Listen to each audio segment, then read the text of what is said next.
we really see that in order to fix healthcare and move to value-based care, you've got to fix at the core. And what we mean by fixing at the core is you've got to get off the fee-for-service rails, and we've got to move away from arrangements that honor volume. So if I do tests, if I do procedures, if I do visits, I get paid for those visits. What we're not seeing is the alignment of downstream risk that aligns outcomes with the payment. Welcome to Startup Health Now, the podcast where we celebrate the entrepreneurs and innovators transforming the future of health. I'm your host, Logan Plaster. Value-based care has the dubious distinction of being the oldest new idea in health innovation. For decades, we've talked about the benefits of creating medical payment structures that tie compensation to the patient's outcome rather than simply paying for services. I think it's pretty clear that if a hospital makes its money off of performing certain tests or procedures, it's going to have a bias, whether overt or subconscious, towards doing more of those tests and procedures. There's just no financial incentive to give a patient a lower-cost option that's just as effective. The alternative to America's fee-for-service model is one where financial risk is shared by multiple entities and pricing is bundled in a transparent way. This so-called value-based structure does away with surprise bills and makes sure that doctors and hospitals are financially incentivized to keep patients healthy. Of course, that's an oversimplification, and we could have a whole other episode about the role of fee-for-service medicine, but that's not our subject for today. Today, we're getting a look at how value-based healthcare companies are faring through the lens of two startup health companies, Cityblock Health and Enlace Health. Recently, Startup Health brought together nearly 100 portfolio companies at Health in Las Vegas, and while on the show floor, I caught up with some of our top founders in the Startup Health TV studio. That included Bill Nordmark, CEO of Enlace Health, which last year raised $60 million in a Series D, and Dr. Cameron Matthews, Chief Health Officer at Cityblock Health, which is now valued at more than $1 billion. Both of these companies are making value-based care business models a reality. For Enlace, it's about building a new infrastructure that allows other companies to operate successfully within a new financial model. For Cityblock, it's about deploying value-based care at scale in a way that addresses the needs of vulnerable populations. Let's start with my chat with Bill Nordmark from Enlace Health, held in the busy Startup Health Pavilion at Health in Las Vegas. Bill, you're doing amazing work. I want to hear all about what the latest and greatest you are innovating in value-based care. I kind of want to just level set and educate our audience a little bit about where value-based care stands in 2022. First off, Logan, thanks for having me.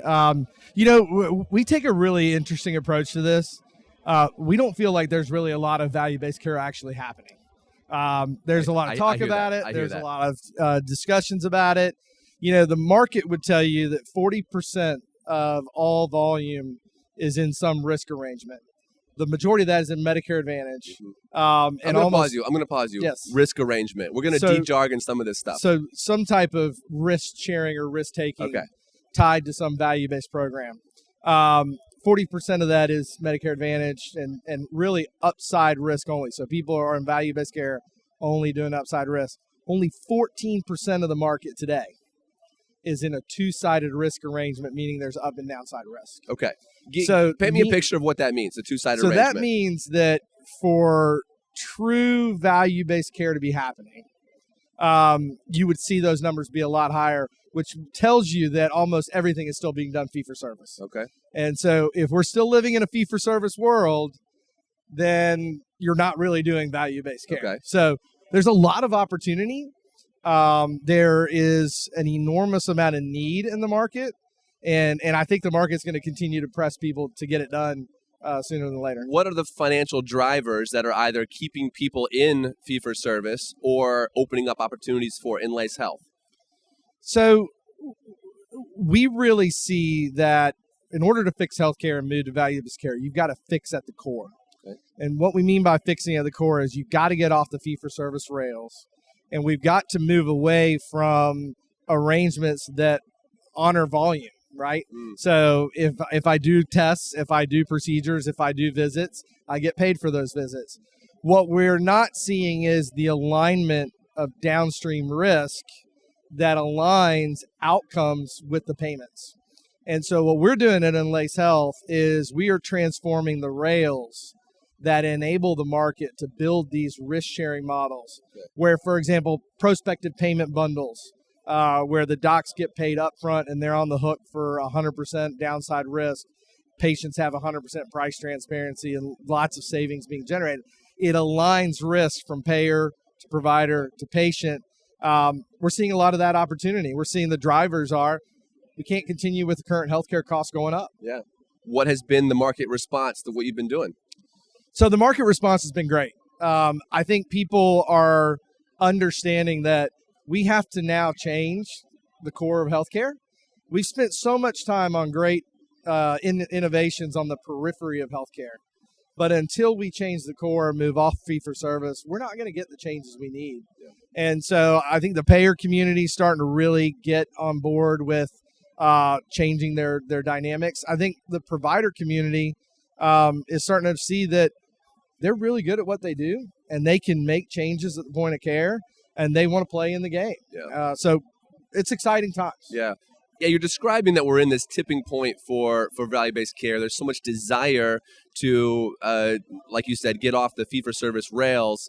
What's it going to take?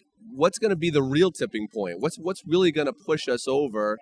Are you looking around here at this conference and seeing activity happening that, critical mass to move towards value-based care? So we are at the tipping point. I do think that one of the big pieces is the ecosystem that's going to be brought to the table. Yeah. It's not going to be one organization. It's not going to be one partner.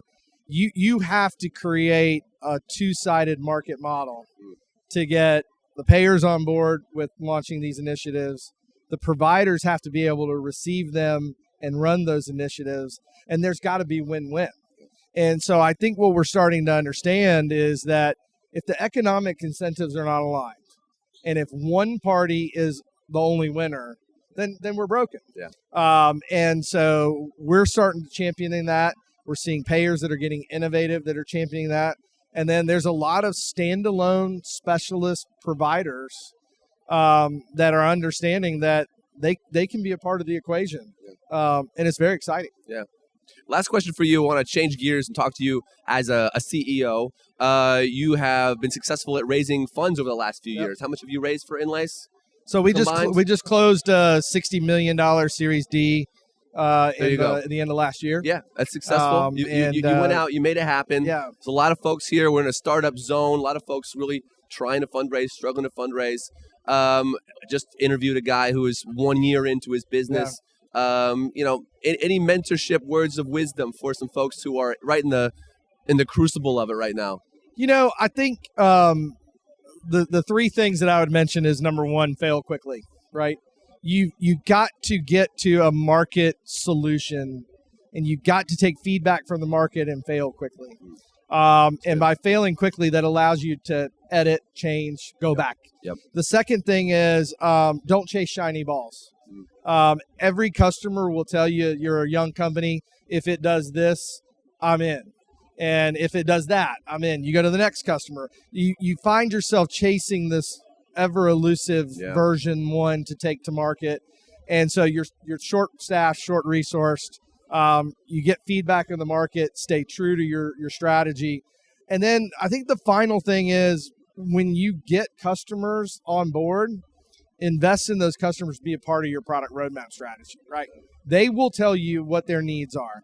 They will help you and tell you how it becomes valuable for them, which ultimately turns into revenue. That revenue gives you the scale and the capabilities to then go to market and raise. And the final thing that I'll mention is everybody wants to go for these massive valuations. Yeah. Make sure that the valuation you're going after is one that you can attain. You'll create more value by attaining your valuations than something that is outlandish and not going to be met. Yeah, I love that, Bill. And I know that personally, I know that you are a mentor and you're a leader, and that you've shared this, in the community. So I appreciate that. So, Bill, thank you for taking a minute. Logan, thanks so much. Thanks to the Startup Health folks. Love the work that you're doing, and we'll be watching you in 2023. Let's do it. All right. Thank you so much. All right. Bill Normark offered us a glimpse into the future of value-based care through the pipes and roads that will make the system run smoothly. He's making it easier to bundle payments and share risk. But my second guest for today's episode provides a different perspective, a doctor's perspective. Dr. Cameron Matthews is the Chief Health Officer at Cityblock Health, but she's also a primary care doctor who just wants to take care of the person sitting in front of her the best she possibly can. In our interview, she shares the latest updates from Cityblock, but more importantly, explains how their approach is touching people and communities that have traditionally been left out of the healthcare system. Enjoy. Where I want to start is Cityblock is always making headlines, but it typically has to do with money, has to do with, some big raise, some big valuation, and I know that's not the heart of the company. And so I want to talk about impact, patient impact, and really what's working. You have a really interesting strategy around reaching hard to reach folks, and you raise the money to actually make it work. And so I want to hear kind of where are you embedded in communities and what's working? Love it. Well, I'm proud to have come into Cityblock at a time where we are looking to scale and looking to reach more members, and it's exactly as you're asking about. It's about the impact that we make. I think our mission is actually quite simple, and for us, it's almost alarming that we're doing this somewhat in a non-competitive sort of space, because we're reaching communities that need us most. And in healthcare, that should be what we're all striving for, but I can't necessarily say that we're accompanied in a lot of ways to do that. So for us to have, of course, started in the Northeast, in New York, go south, and now we're in the Midwest, in Ohio and Indiana, it's really about reaching more members locally. It's about reaching those communities that need primary care, that need behavioral health, that need attention to their social services, in order to just improve their well-being. It's that simple. Yeah, I love the Cityblock's holistic approach to patient care. So I want you to just kind of describe what's unique about the way you look at a patient and you sort of bring together the care team. Yeah. I got to say, not only is this my dream job personally, but as a primary care physician, this is my dream model, to be honest. I've worked in federally qualified health centers before this at the VA. And so to come to a space where we are emphasizing the member, we are emphasizing their needs, they are truly at the center of their care. So whether it's about chronic disease management or prevention or the behavioral health, it's one-stop shop. We're emphasizing their entire set of needs end to end. And it's not something, unfortunately, that primary care in other spaces allows or is afforded the ability to do, because I was pressured to have 15-minute visits. Yeah. I was pressured to really focus on maybe a couple of diagnoses at a time, as opposed to now I'm focused on that full member. It's a dream. Yeah, how does that work practically, though? Okay, so do you have like 10 people around a table? Like, how do you have the time to do all that? Yeah, so it's not necessarily all of us in the room at once, right? Yeah. But it is, one of my favorite experiences thus far was with a member who definitely had serious mental illness, had some very acute knee problems, just knee pain, as well as a couple of other chronic diseases. We were able to schedule her with myself as primary care, behavioral health to talk about a couple of anxiety issues, addiction medicine immediately after that to talk about, unfortunately, she did have a substance use disorder. I mean, this woman, unfortunately, had a lot of needs. She needed a whole team. She needed the whole team, but it wasn't all of us at the table. It was about the fact that we didn't want her to move. We didn't want her to worry. We all came to her. And you've got the technology to support that. And we had the connectedness, and even in a mobile way, because I was actually physically with her, where I had psychiatry and addiction medicine with her virtually, but we just scheduled it back to back. She felt like we were listening, and that we were approaching her holistically. Got it. You were the sort of the forward unit. You were in the community talking to her. A van, an office? How do you? So with this patient, we affectionately call our mobile unit in DC Blocky.